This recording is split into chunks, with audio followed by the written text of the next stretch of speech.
Hello friends, welcome to Knowledge Virtual Center. I am Shahadat Ali. Today we will see about data types. So before we start this session, if you have not subscribed, please subscribe it and share it, like it.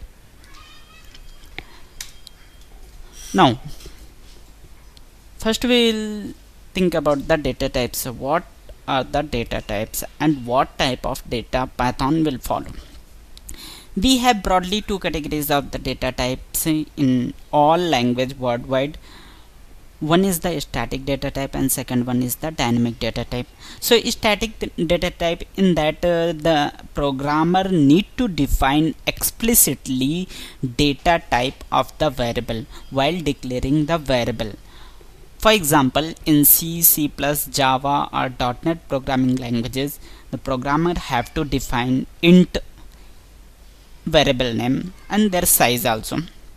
So such a programming language, the programmer have to define data type explicitly while declaring the variable. These data type called the static data type supported languages for like C, C++, Java, .NET and so on. Come to the dynamic data type. In the dynamic data type, programmer need not to define the explicitly data type for the variable. Here the application internally will understand while declaring the variable value. While assigning the value, it will understand, so that programmer need not to worry what data type it will be. Such a programming languages, for example, Python, JavaScript and PHP and so on. These programming languages follow the dynamic data type concept. In Python, how many supported data types we have, and those are like integer, float, complex, bool, string, str and list, tuple, set, dictionary. These are the data type we have in Python. So here the thing is important one. Every data type in Python internally implemented as a class. So every data type we have a class, means integer int class we have for the integer related data type, float class we have for the float related data type, complex class we have, bool class we have, str class we have, list class we have, and tuple class we have, set class we have, and dictionary class we have. So all these we will see in coming slides one by one. Like now, Python data type categories. So broadly here we have two categories of data type. So all data type, 9 data types we have here, we see. So all the 9 data types we are going to be categorized in two categories. One is the fundamental data type. Fundamental data type, here the storing these type of data will store only one value at a time. For example, integer, float, bool, complex and str. These data type have a capability to store only one value at a time. Second, we have a collection type. Collection data types, it have a capability to store the multiple group of values, means multiple values together in a collection.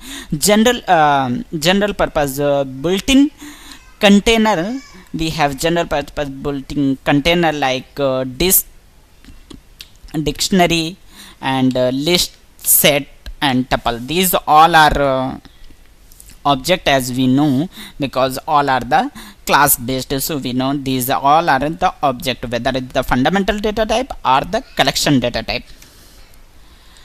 Now fundamental data types, what we have, we will see how it belongs to the classes and how it will work. For example, if we are going to declare any of the variable, like variable 1 is equal to 5. So internally what will happen, the 5 will going to be assigned to the variable 1, and this variable is the object of the integer class. So if we want to see how the variable 1 belongs to the integer class, we have a one built-in function called type. In that function we have to pass the parameter of the variable 1, and whatever the variable we have, that parameter we have to pass. Then it gives the result of the related class.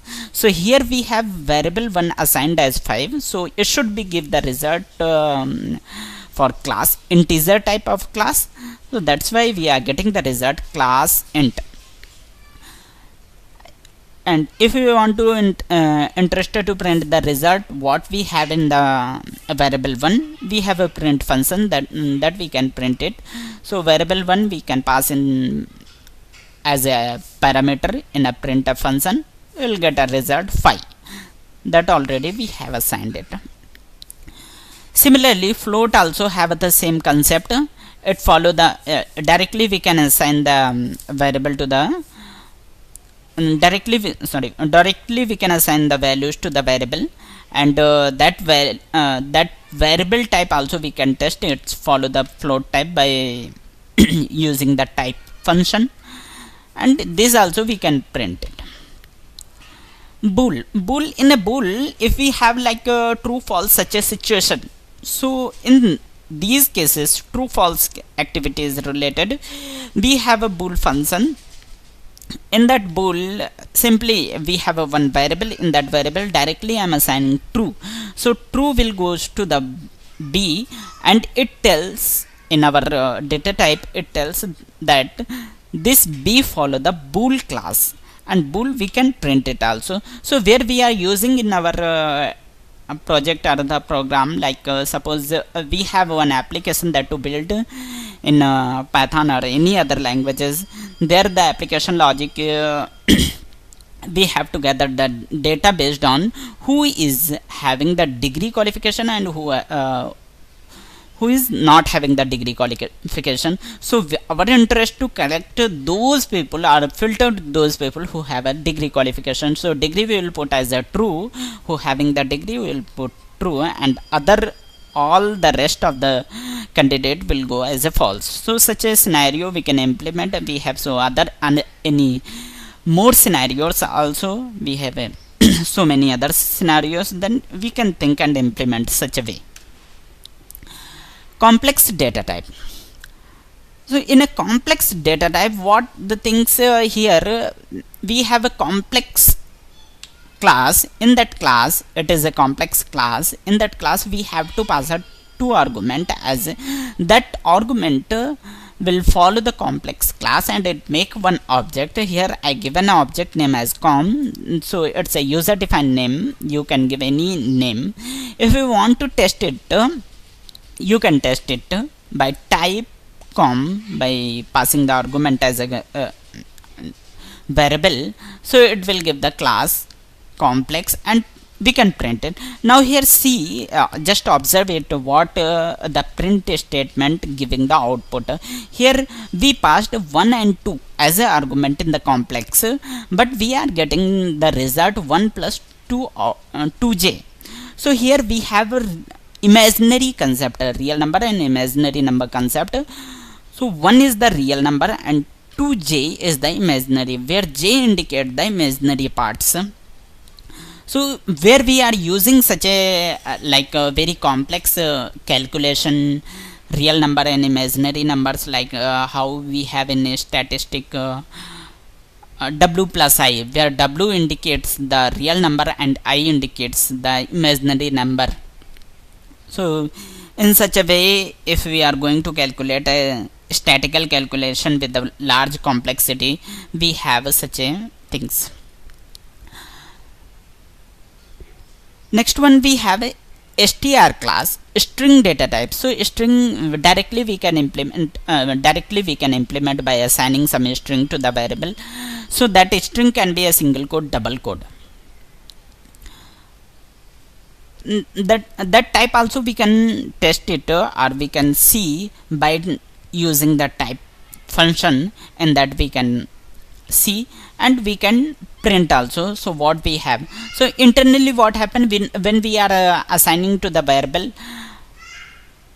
particular value to the variable, at that time it will test which class belongs to. So it makes an object for the particular class. Here we are assigning the string, so it go to the string class and make an object for the string class. That class, then that object we can play with that object. We can play with that object that throughout our program or application. Second category, we have a collection that already we have seen. We have broadly two categories. First one is the fundamental category and second one is the collection types or collection category. So in that collection we have a total four data types: dictionary, list, set and tuple. In that dictionary, come to the dictionary part, we have in dictionary basically two things are there. One is the key part and second one is the value part. So these should be under the flower bracket. This is the flower bracket, and first one is the key part, second one is the value part. Both part will going to be separated by their this is a key part and it's a value part. So both part going to be separated by colon. So similarly we can have a multiple number of key parts. And one more thing here, we can give a multiple data types. Multiple data types in the sense, in a one dictionary we can store integer, float, character and string, set, tuples, all everything we can store it in one dictionary only. Sorry. So these simply book information I am going to store in a dictionary data type called book. So book title I kept as a key part, and this C, simply C given in the value. The next value for the dictionary we have given as a key author, and this value for the author Yashwant Kanetkar. Simply MRP I given it 250.75. So observe here, MRP is a float type data. So in this list, in this dictionary we have string data also, float data also. And string data you can follow it by single quote or the double quote. So if you want to print the type of this variable, means we want to test which type is it's following. So here we will get a dictionary, means DICT, and we can print the particular variable or the whole values. So if you are interested to access the particular value, just to go through by passing their key, you will get the particular value. For example, here we are interested to print a MRP only, what the cost following to particular this book.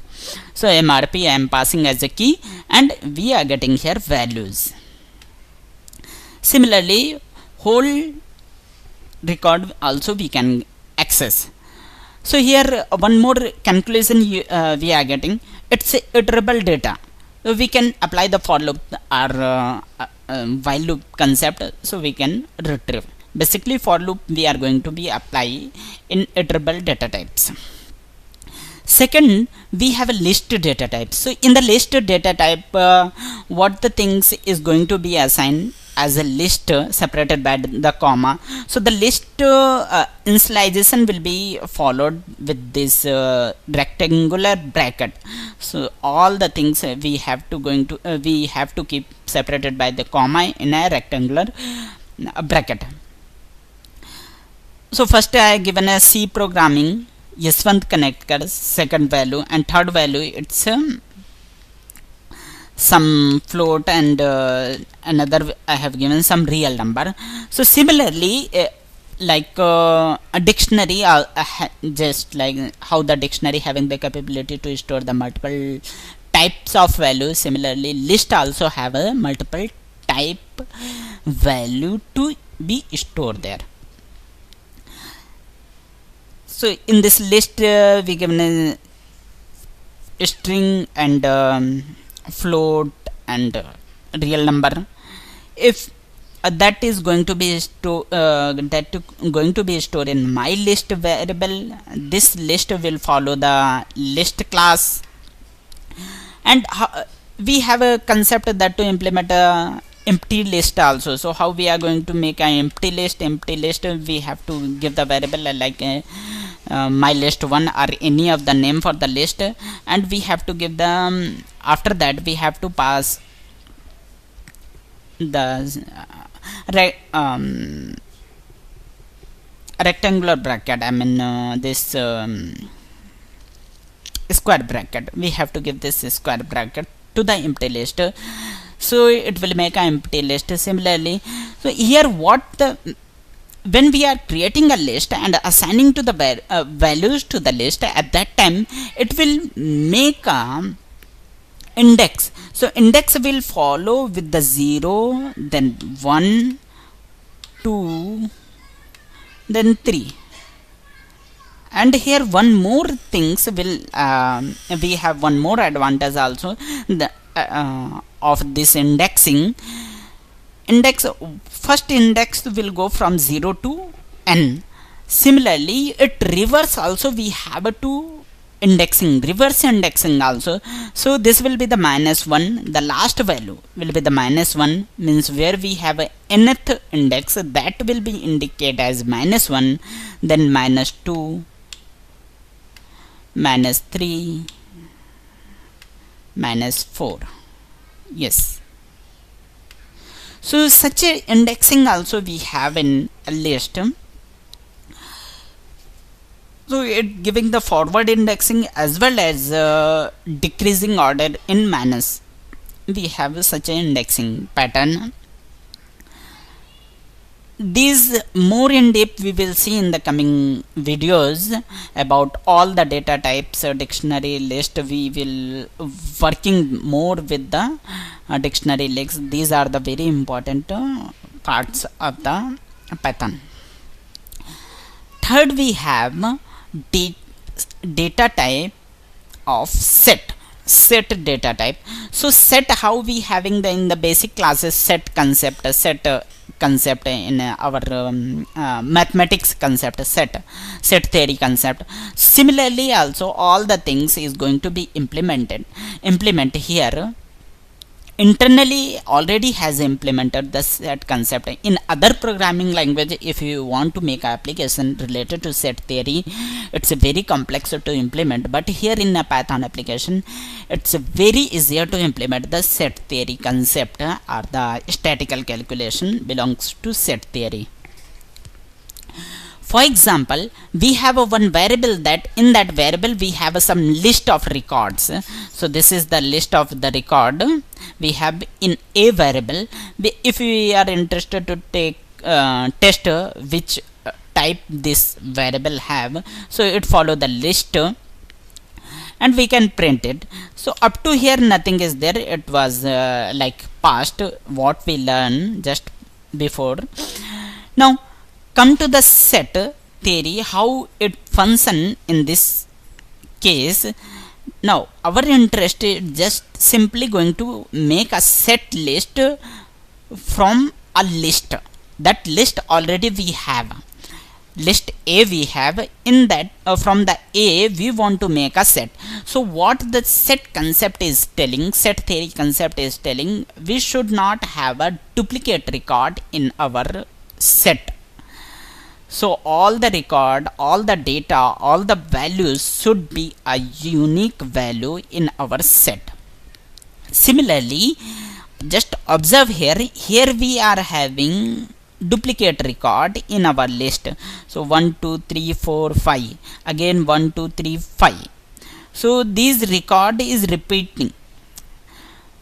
How many unique record we have? 1 2 3 4 5.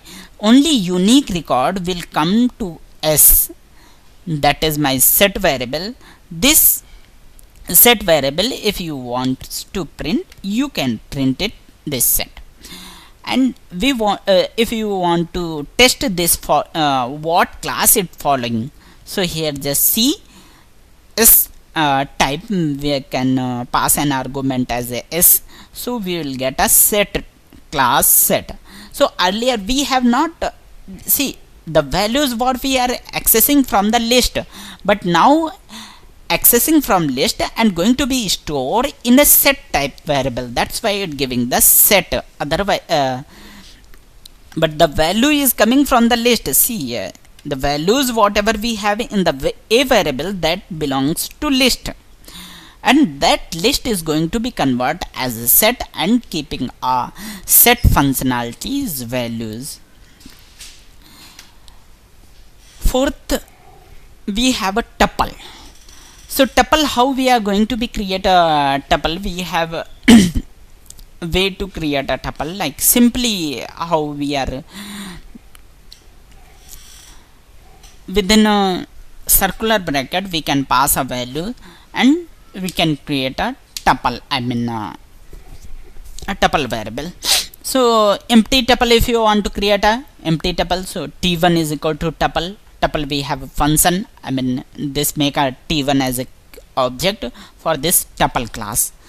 So t1, if you are interested to test it, you can test it by typing the t1 by type, use the type function and pass argument of your tuple t1, and we will get a class tuple.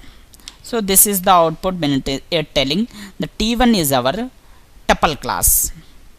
Similarly, it's creating the second way of creation empty tuple, in that t2 is equal to simply parenthesis. I am creating parenthesis in that tuple 2 t2. So t2, if we pass an argument in type function, we will get t2. And if you are printing this t2 what we have a data in t2, so we will get an empty output. So this, because we have not assigned any value in the tuple, in this tuple t1 or t2, so that's why we are not getting any output. So this is like empty output.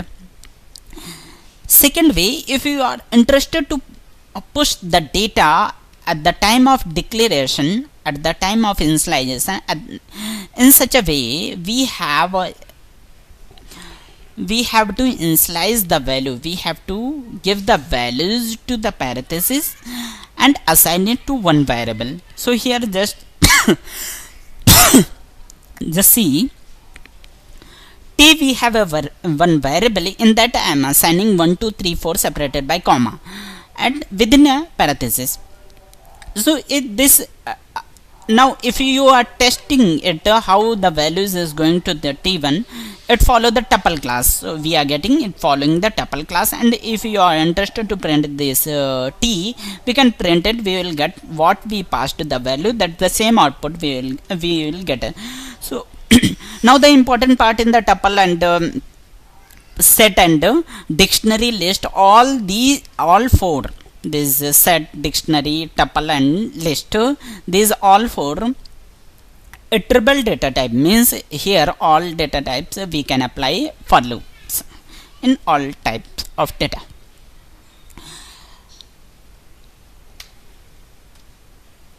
Yeah, that's it. In coming video we will see about Python object, that whether it's a mutable object or immutable object. So these type of we will see in deep